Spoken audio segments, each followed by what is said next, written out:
Papanood natin ang introduction video ni Ang de Mesa representing Manila for Miss World Philippines 2026. Let's go! Hello Philippines, hello world, and welcome to my Hala, ang dami ng views. Million na. Social.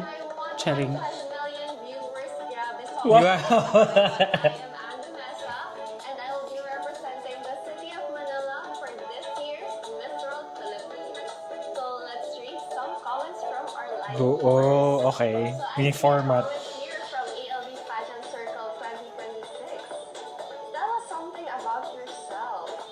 Currently, I am working as a certified public accountant for 5 years now.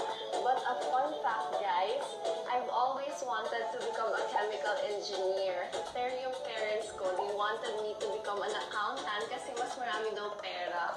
Hindi naman. Meron ba?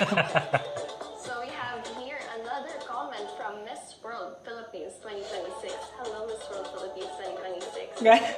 Paano ka naman naging host, ate? Growing up, I was very shy, I was timid, I was so Okay. afraid of Makes sense. public speaking. So I told myself this would be a great opportunity for me to gain more confidence in speaking to the public. And also, I got to meet you guys, my super supportive 1.5 million viewers. Yun, nakakausap ko kayo, nakikilala ko kayo. Ang dami naman yung followers. Most of the times, kausap ko lang yung sarili ko. But for me, that's the beauty of doing different. That's the beauty of going out of your comfort zone. You get to see a better version of yourself. You get to develop a new, more profound version of yourself. An exceptionally empowered woman. And that's it, guys. Thank you so much for staying with me. I hope you guys enjoyed our live for today. See you again and see you at the Coronation Night on February 3 at the Mall of Asia Arena.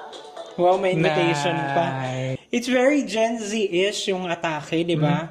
Na engaging, ganyan, very alive. The music is lively, upbeat, ganyan. Though, dalawang question lang ata yung nasagot doon. Medyo, kumbaga para sa akin, medyo nabitin ako.